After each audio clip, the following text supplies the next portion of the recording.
샬롬, 환영합니다. 축복합니다. 여러분 잘 오셨습니다. 네, 우리가 저번 챕터 1에서는 성도 공동체, 그리스도 공동체의 그 원리와 근거에 대해서 나누었습니다. 이제 챕터 2부터 챕터 5까지는 그 성도 공동체의 생활이 실질적으로 어떤 모습이어야 하는지 아주 프랙티컬한 부분들을 보네퍼가 나누게 됩니다.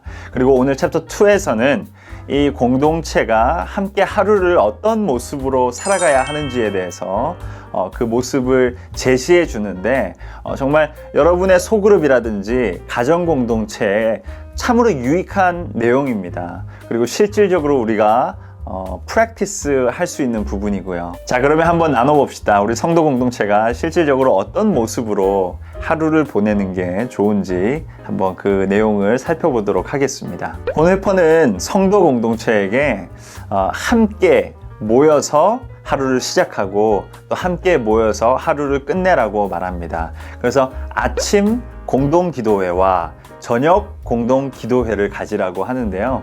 그 안에 있는 순서들은 동일하게 갈 수 있습니다. 그래서 그 공동 기도회에 4가지 순서를 우리에게 추천하고 있는데요.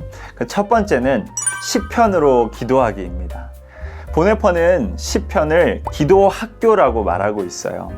그 시편에는 정말로 인간이 하나님께 구하고 갈망하는 그 인간의 부르짖음과 인간의 구함들이 들어가 있습니다. 그리고 어찌 보면 너무나도 인간적인 모습들이 많이 담겨 있는 것이 우리의 시편입니다. 그 시편으로 기도해야 하는 이유는 바로 그 시편이 예수 그리스도의 기도이기 때문이다 라고 보네퍼는 설명합니다. 우리 모두는 그리스도께서 우리 안에서 기도하고 계시는 동안 기도하는 것이며 이곳에서 우리는 자신의 이름이 아닌 예수 그리스도의 이름으로 기도합니다. 그것은 자신의 심정에서 우러나오는 자연스러운 갈망에서 나오는 기도가 아니라 그가 영접한 그리스도의 인성에서 나오는 기도입니다. 그의 기도는 오직 인간 예수 그리스도의 기도에 근거하고 있습니다. 여기서 보면 정말로 이 본회퍼가 기도의 핵심을 정확히 찌르고 있습니다.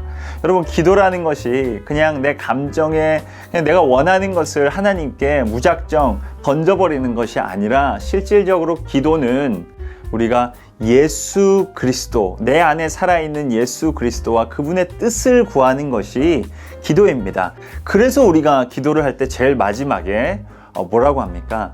예수님의 이름으로 기도합니다 라고 하죠. 그렇기 때문에 우리 안에 살아계시는, 지금은 이제 내가 죽고 예수 그리스도가 우리 안에 살아계시지 않습니까?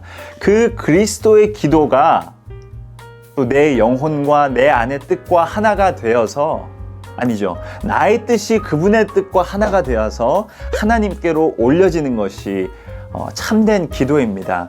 그런 의미에서 이 시편은 우리에게 우리가 어떻게 기도해야 하는지 알려주고 또한 무엇을 기도해야 하는지 알려줍니다. 그리고 예수 그리스도가 하나님께 인간으로서 하나님께 올려드리는 바로 그 기도의 총집합체라고 할 수 있죠. 바로 그 시편이요. 그래서 공동체로 기도할 때 먼저 이 시편으로 기도하라고 보네퍼는 우리에게 강력하게 추천하고 있습니다. 다음 순서로는 성경 읽기입니다. 이것은 더 강조할 필요가 없겠죠. 하나님의 말씀이 능력이고 하나님의 말씀이 인도하는 공동체, 하나님 말씀 위에 찾아진 그 공동체가 그리스도 공동체입니다. 보네퍼가 특별히 더 우리에게 도전하는 것은 조금 더 많은 양의 말씀을 읽으라는 것입니다. 한 구절의 그 성경 말씀도 좋지만 성경을 전체적으로 보고 하루에 구약 1장, 신약 1장을 읽든 그 양을 정해서 조금 더 그 성경 읽는 시간과 양을 늘리라고 도전합니다. 성경을 읽은 후에는 함께 찬양하라고 말합니다. 이 찬양이라는 것이 개개인이 부르는 것이 아니라 교회가 함께 부르는 것에 우리가 동참하는 것이라고 보네퍼는 말합니다. 그리고 함께 동참하여 함께 부르는 것이 왜 중요한가 라고 설명을 하는데, 그것은 바로 그 시간이 함께 말씀을 고백하는 시간이 되기 때문이죠. 그 찬송 가사에 녹아있는 그 말씀을 함께 고백하고 선포하는 시간이 찬양하는 시간이기 때문입니다. 그래서 함께 같은 시간에 찬양하는 게 그 이유 때문에 중요하다고 설명합니다. 그리고 그 기도의 마지막에는 공동 기도의 시간을 가지라고 하는데 한 대표자가 그 공동체를 대표해서 기도하는 시간입니다.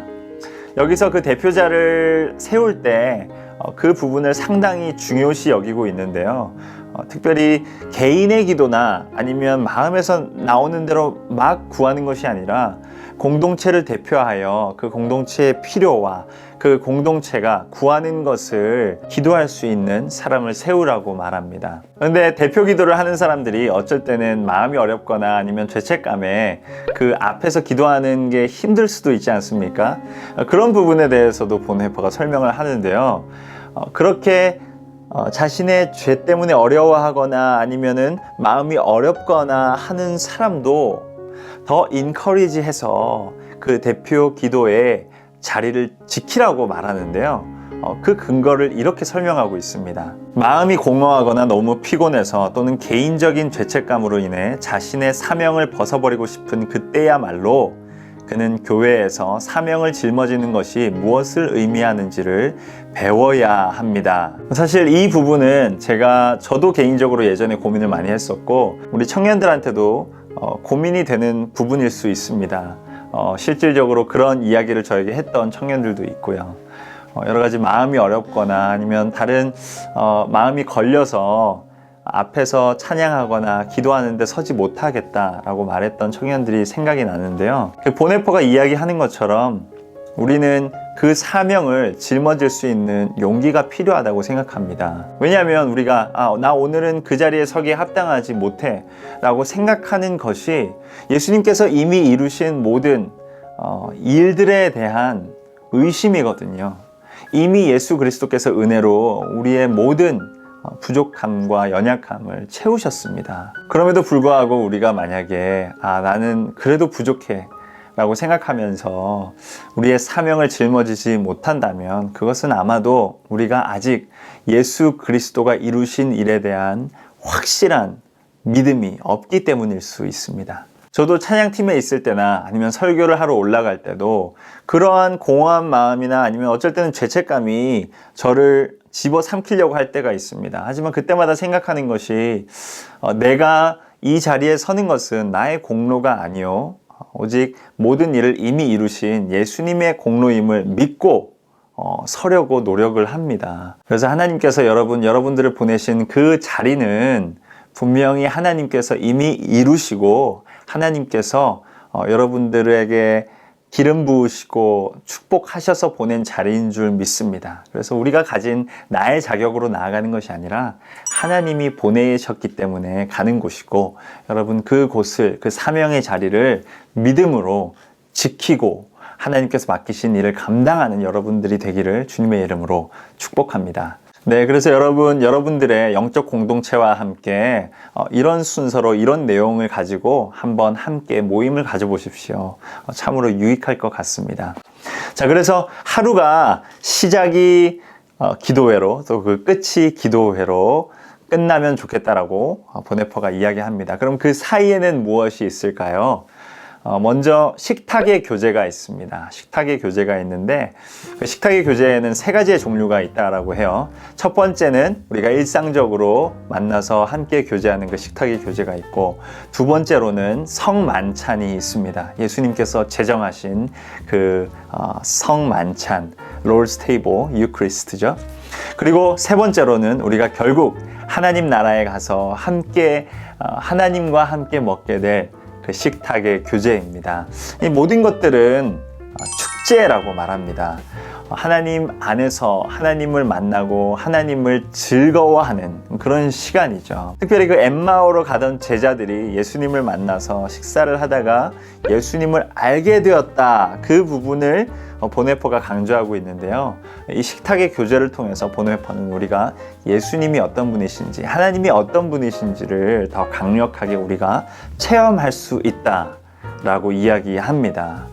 그 식탁의 교제를 통해서 우리에게 사랑을 부어주시는 분, 우리에게 영양분을 공급해 주시는 분, 우리와 함께하는 그 분이 누구신지 우리에게 분명히 가르쳐 주신다라고 이야기합니다. 식탁의 교제 외에도 우리 삶 속에 노동이 있죠. 노동, 참으로 중요한 부분입니다. 그 공동체와의 만남에서 이제 나와서 우리는 그 노동을 통해서 사물의 세계, 그죠? The world of people에서 나와서 이제는 the world of it, 그것의 세계로 들어간다고 보네퍼는 이야기합니다. 그리고 이것은 참으로 우리에게 유익한 시간이 될 수 있다라고 이야기하는데 보네퍼의 이야기를 들어보십시오. 사람이 사물의 세계 속에 들어가는 시간입니다. 그리스도인은 형제들끼리 만나는 곳에서 나와서 비인격적인 사물의 세계, 그것의 세계로 들어서게 됩니다. 그리고 이러한 새로운 만남이 그에게 객관성을 갖게 합니다. 왜냐하면 그것의 세계는 그리스도인의 모든 자기중심성과 이기주의를 정화하기 위해 하나님의 손에 들려진 도구이기 때문입니다. 와, 너무나 정리를 잘하지 않았습니까? 네, 우리가 인간과 인간이 만날 때는 어떻게 해서든 내가 뭔가 배보려고 하고 저 사람을 내가 컨트롤하려고 하지만 우리가 사물의 세계에 들어갔을 때, 노동으로 들어갔을 때에는 그것이 내 마음대로 안 된다는 걸 깨닫지 않습니까? 그것을 통해서 우리가 깨달아야 하고 하나님이 우리에게 알기 원하시는 것은 우리가 세상의 중심이 아니라는 것이죠. 내가 이 세상의 중심이 아니라는 것을 겸허히 받아들이는 그 장소가 노동의 장소이고 노동의 시간입니다. 그래서 그 노동을 통하여서 우리는 더욱 하나님 앞에서 겸손하여지고 또한 하나님을 더욱 구하고 찾게 됩니다. 사랑하는 청년 여러분, 자, 오늘 우리가 함께 있는 날, 공동체가 함께 한다면 어떤 모습이면 좋을까라고 했을 때 본회퍼는 참으로 좋은 그 기준을 우리에게 제시합니다. 이 좋은 내용들을 우리가 실질적으로 우리 안에서 체험하고 또한 실천해 보면 좋겠습니다.